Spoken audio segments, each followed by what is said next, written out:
Hello and welcome to the channel. On this channel, we talk about studying, working and living here in the UK. If you're interested in topics like this, join the community by subscribing to this channel and following my Pathway UK on Instagram and on Facebook. Today's video is kind of different. In today's video, we would be talking about vocational skills you should learn before relocating to the UK, either as an international student, on a dependent visa, or even on a skilled worker visa. You see, the UK is more of a do-it-yourself society.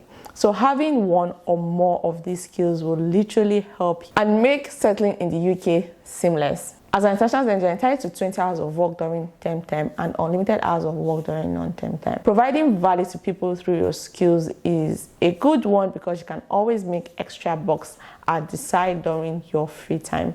Vocational skills is also useful if you are coming to the UK for the first time, either on a dependent visa or on a work visa, because you can help yourself and your family do one or two things. For instance, you can help cut your husband's hair or braid your children's hair. The first vocational skill I will talk about is hair styling or hair braiding. Now, knowing how to make hair or style hair can come in very handy because you can always braid hair for your children if you have children while you're relocating to the UK, or you can braid hair for your classmates on campus and you can make money. Like in the UK, for you to do normal Ghana weaving, if it's a really tiny Ghana weaving, you'll be looking to either £80 to £100, and if it's braid, depending on the size, length, you would be looking to pay about £80 to £100 for that too. Now, hairstyling can really come handy. You can make wigs for people, and wigs here are quite expensive. You can fix people's hair. You can style people's hair for weddings. Like, it really comes handy, and you can even do your own hair. So instead of paying that kind of money to someone to do your hair for you, you can literally do your own hair yourself, or you can do your classmates' hair and make money. This brings us to the second skills, which is barbing. Now, here in the UK, not a lot of people know how to use clipper. And for instance, in my home country where I come from, a lot of men need people who know how to use the clipper to cut their hair, because in the UK, they have long hair, so they use scissors. Now, knowing how to use a clipper or being skillful with a clipper can come in handy, because instead of you paying money as a guy or maybe a female who barbs, you can just do that yourself using the mirror, and you can also do that for someone else and charge them. I think in the UK, to barb hair, you'll be looking to maybe £10 to £15 per haircut. The third vocational skill will be nail technician. Now, learning how to make people's nails, or pedicure, manicure, fix nails, remove acrylic on nails, and all these beautiful nail arts they do can really come in handy. I think if you are to visit the nail salon or go to do your nails, I don't know how they call it, I'm not into that, you'll be looking to pay close to £60 to £150 just to do your nails. And it can really come in handy for something you literally spend like 3 hours doing someone's nail, depending on what you need to do, and making that kind of money. And you can also do your nails. You can do your nails for your friends. You can do nails for your family. The fourth will be photography. Now, learning photography is a really good one. If you're coming to study during graduation, you see a whole lot of people need people to take their pictures. And if you're African, that's good, because most British photographers don't know how to take people with darker skin. They don't know how to take their pictures. So you being an African photographer, your client demography will be mainly Africans, and you understand their skin tone, and you can take the perfect pictures during birthday on campus. You can always take pictures of your friends. And if you transition into work, you can take pictures of your family. For instance, when I gave birth to my son, I had to pay a professional photographer a huge sum of money to literally take his newborn pictures, and she really didn't understand his skin tone because she's used to babies with more lighter skin tone. But pictures came out great, and I paid a whole lot of money for that service. So being a photographer really comes in handy, whether you're a student or whether you're working or you're coming on a dependent visa. Taking people's pictures in church, get together, weddings, birthdays, like there's a whole lot of ceremony that people would always need photography. This brings us to the next, which is videography. Yes. Knowing how to edit or shoot videos comes in handy because you can always open an account on Fiverr and provide your services to people and get paid. Like, I think to edit one video, depending on your skills, you can be looking close to 100, 200, 500 pounds to edit one video, or to shoot one video, or to shoot a commercial for someone, or to edit someone's YouTube video, or to do someone's bureau. Like, you're looking at money. Number 6 is writing. So before coming to the UK, please learn how to write. Learn how to write if you're coming to study here as an international student, because your writing skills can really break or make your grades. So please do learn how to write. And if you want to make money, you can always write a blog post for people. If you decide to work as a student ambassador, you can decide to write blog posts for your university and make more money while at it. You can decide to have a Fiverr account and write people's YouTube scripts, or just write people's books, like be a ghostwriter.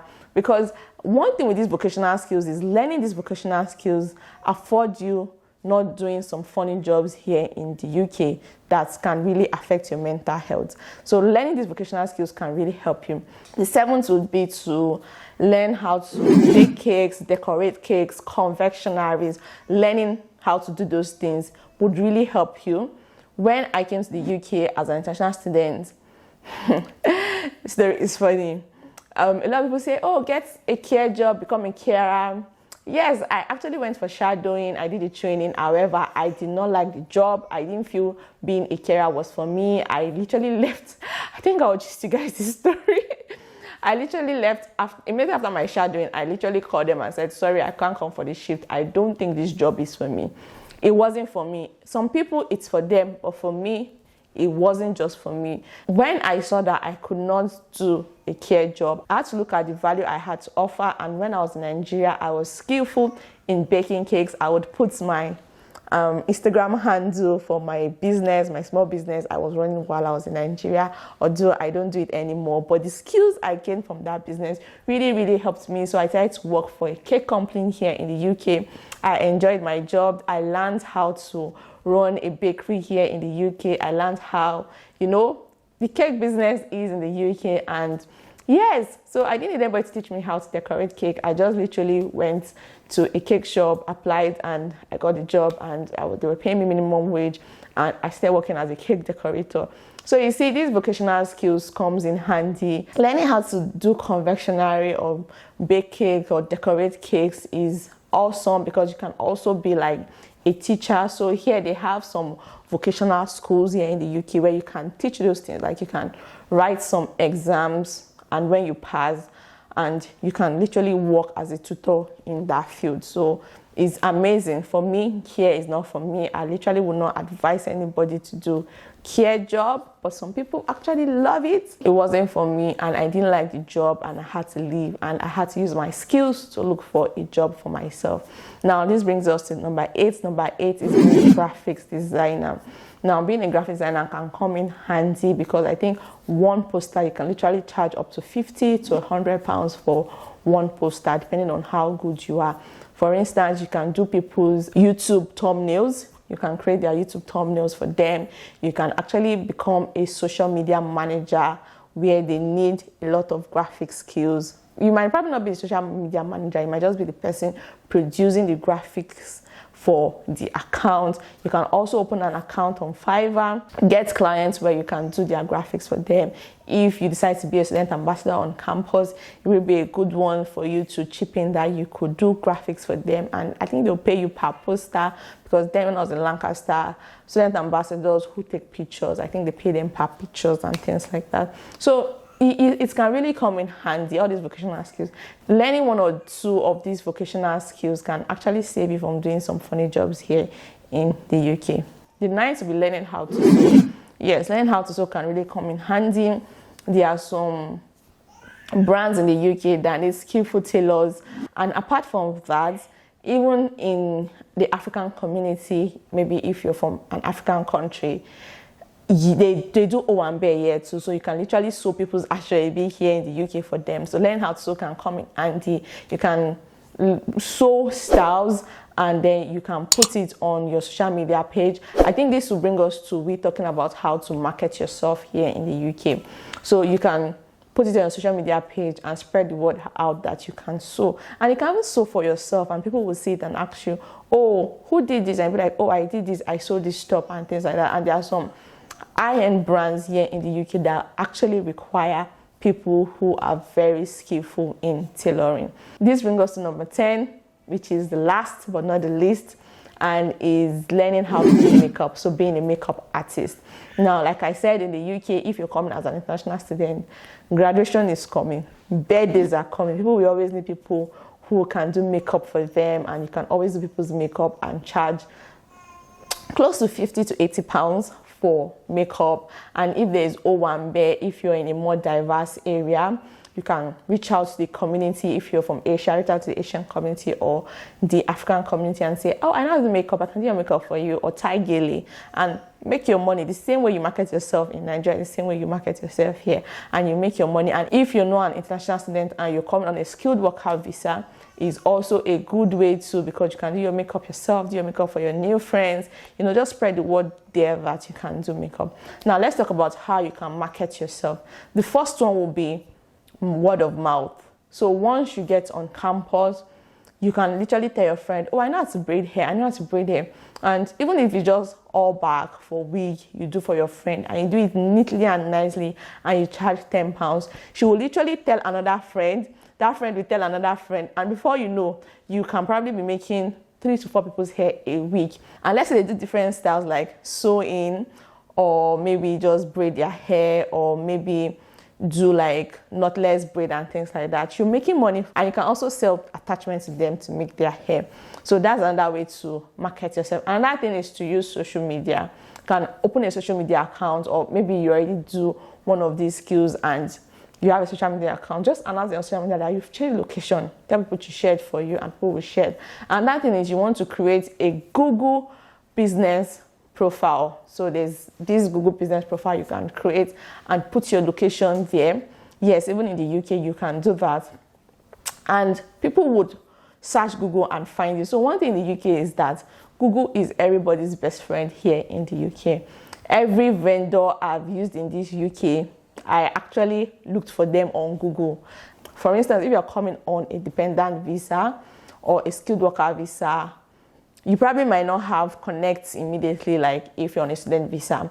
So you just open a Google business profile and optimize it well, and people would literally look for you through Google. Most of the vendors I patronize, like the photographer that took my son's newborn pictures and the person that makes my hair, I literally found them on Google. And when I found them on Google, I actually went to social media to check out more of their products and their services on social media, and then I decided whether I wanted to use them or not.